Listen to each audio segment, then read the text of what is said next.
Welcome back to Culture Bite. I'm Kevin, and it's time to get you right away because the Fallout trailer has been released and it is nuclear. In this video, I'm going to break down the trailer, talk about connections to the game, and some theories about what I think the show is going to be about. So check your Geiger counters and let's get started. Oh, and spoilers for the Fallout games. To start, we do know that this will be its own original story, as Todd Howard recently said on the Lex Fridman podcast. When people wanted to make it a movie, they wanted to tell the story of Fallout 3 or tell the story of Fallout 4. For this, it was let's do something that exists in the world of Fallout. It's not retelling a game story. It's basically an area of the map and let's tell a story here. Let's fit it in the world we built and doesn't break any of the rules. It can reference things in the games but isn't a retelling of the games. It exists in the same world but it's its own unique thing, so it adds to it. So from this statement, we could consider this show as a Fallout 5 in a way. Maybe it could tell us what ending of certain games is canon in this universe. We begin this trailer looking down Fallout 33's hallway. We know that Vault 33 is the home of one of our protagonists, Lucy. As we can see in the next scene, she is approaching the vault door with Mos Eisley's character, Norm. And yes, the same Mos Eisley that played We see that she is wearing a Vault-Tec backpack that has the number 33 on it. And we also see the famous Pip-Boy, which stands for Personal Information Processor. This is what is used in the game as a way to manage inventory, change your clothes, and just check on your stats. But we hear a voice over by Lucy saying, "I know that I've lived a relatively comfortable life." As we see in the next scene, Lucy is leaving the vault and she has her hand blocking the sun, which I think is actually a nice detail because when you live underground your whole life with no sunlight, you definitely aren't used to the sunlight. And it kind of reminds me when you first leave the vault in Fallout 3 and Fallout 4, but someone calls out for her to stop, as we can see a body on the floor and we can see she has a bloody limb. Seems like someone tried to stop her and she either killed or knocked the one who tried to stop her out. Next shot, we see Lucy outside of Vault 33. It seems like this vault was viewable compared to some other vaults that were hidden away, as we learned through some of the games. A great example is Vault 112, which is hidden under a garage. Now, we do know that this show will take place in Los Angeles, as we see a shot of the Santa Monica Pier, but in complete ruin. And we can even see how it looks like some bunkers were man-made here on the beach. This could potentially be left over from the war, as in the Fallout universe, the United States was in the middle of a war called the Great War before the bombs dropped on October 23rd, 2077. We then hear Michael Emerson, who in this show plays Wilzig, as he says, "You need to go home. Vault dwellers are an endangered species." As we see Lucy walking through the Wasteland, and we even see the most famous rad roach. Yes, these are cockroaches that have become radioactive and is now the size of a small dog. And I know this all is just very terrifying. Nothing can kill a freaking roach, but we continue to hear the voiceover of Wilzig as he says, "I do not think you'll be willing to do what it takes to survive up here." As we see another shot of Lucy walking as she gets startled by a tumbleweed, as this is a foreign ground for her, so to her that could be actually a creature that's coming to attack her. And we get another shot of just how amazing this Los Angeles wasteland is, and you can see how the water receded just enough to show a sunken ship. Then we see Wilzig in red light as he says, "If you insist on staying, then you will have to adapt," as we see a German Shepherd turn into a rad roach. At first glance, of course, we are to think that this is dog meat from Fallout 4, but this is actually CX-404.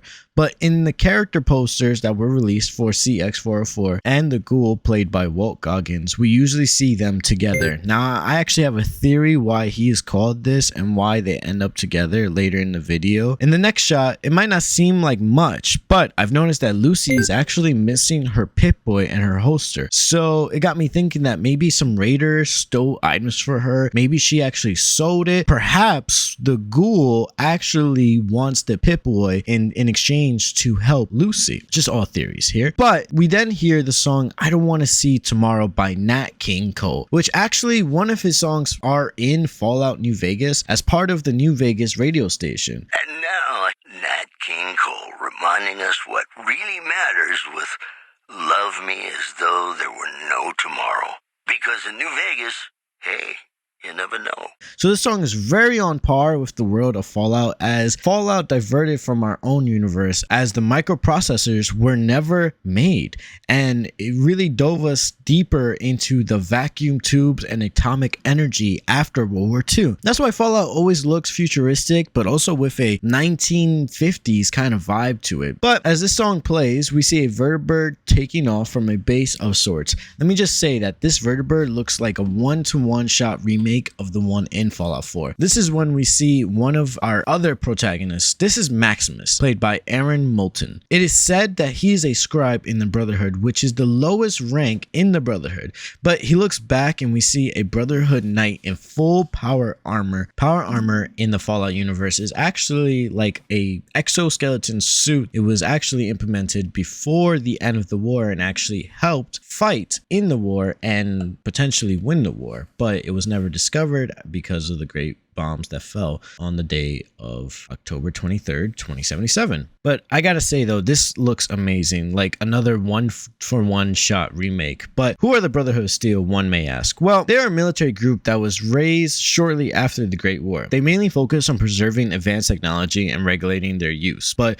this group has been in every Fallout game that has come out, and they usually are considered the good faction. It is kind of sometimes in that gray area, but they are separated in chapters. The one that we see here is the West chapter, while in Fallout 3 and 4 it was the East chapter. Then we see CX-404 with a severed hand in his mouth, as we can see that there is some type of vegetation surrounding them. So for Wasteland, it's getting a little green, I can see. Next shot, we see a group of knights in their power armor. Then we have a very important scene. We see a jukebox get splattered with blood, as we are meant to think that this is on a farm, but actually I think this is inside the vault. But I'll tell you why very soon, as in the next shot we see Zach Cherry's character. Some of you may know him from Severance or Okay, Spider-Man, don't flip. in the next scene, we can see that Vault 33 is in complete chaos, as we see Vault Dwellers versus Vault Dwellers in their jumpsuits. And you can even make out that Zach Cherry's character is actually in the middle over here. I even see what looks like a farm of sorts for the Dwellers to grow their own food. And this is actually where I believe that jukebox that had the blood spattered on it is located. So this is probably a continuation of that shot that was shown earlier. And in the next shot, we see a Vault Dweller yelling in rage. Now, there are some reasons why the vault could be in chaos. We know that Vault-Tec built these vaults to run experiments on its own occupants. One example I can think of is Vault 106, which involved the occupants to have their air pumped with psychoactive drugs 10 days after the vault was sealed, without their knowledge. And when you arrive at the vault, everyone's dead. They basically all attacked each other. So it's safe to say that Vault-Tec doesn't have the best interests of its people. So this could be a situation like that. Maybe they have a short amount of food and must fight amongst themselves for the rest. We can only tell. Then we see Lucy has arrived in some sort of town. Kind of reminds you of Megaton because of the front of the plane. But we see a supply depot, and you can see the ruined skyline of Los Angeles. You can see trees with green, and you can see that in this scene, Lucy has her Pip-Boy once again. Then we see Walt Goggins as the ghoul, and that's actually his character's name. But it's said that he's not exactly a ghoul. He may resemble one,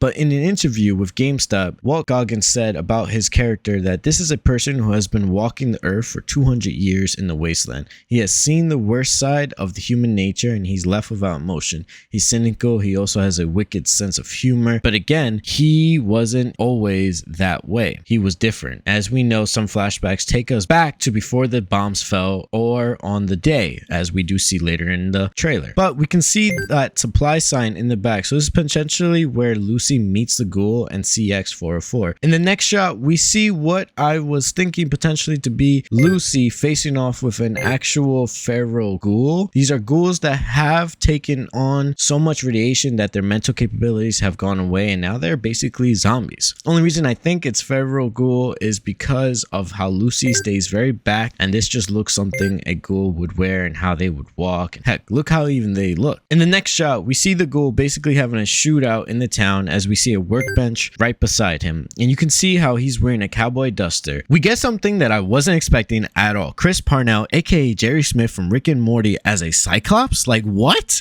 But he just spits out some coffee and he says he grabbed the moldy one, which I can see Fallout trying to bring some humor to this show, but this got me thinking that maybe Vault 33 is an eye experiment vault, or maybe this is another vault, as this could be the overseer of this vault. Only reason I think of that is because usually overseers usually have their office or living quarters with the big circular window to oversee the vault. Next scene, we see snow on the floor as a turret that says please remain calm as it's firing on a doctor as he is holding onto who I think can only be CX404, but much younger. So my theory is that CX404 was an experiment on, and maybe he's been around for a while, or this could be the ghoul breaking out CX404 from a lab. Next shot, we see a Mr. Handy pushing Lucy in a medical bed.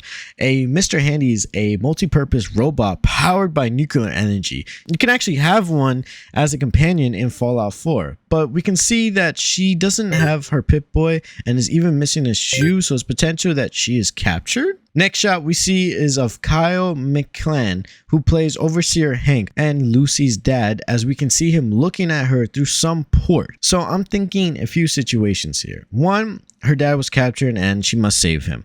Two, her dad is dying and she must go out and find a cure for him. But what I'm really thinking is that maybe her dad is going to start his vault experiment, as every overseer actually knows the experiment that their vault is supposed to run. So potentially he's sending out his daughter to protect her from the experiment. The next shot we see is of Maximus and the Brotherhood engaged in a battle as artillery is raining on them. I'm thinking that this could be the NCR or New California Republic, as they dominated California, and I'm assuming Los Angeles. And last time we left off in the war between the NCR and Brotherhood, the Brotherhood was hiding in the bunkers. And now we do know that this story takes place 15 years after Fallout New Vegas, and in the game, if you go to the Brotherhood to help protect the dam from Caesar's Legion, then a peace treaty is signed between the two factions. So the story could show how maybe that priest was broken, or maybe this is a whole new faction. Then we see a Yogwai bear lift up a down knight in the power armor. A Yogwai bear is actually a very big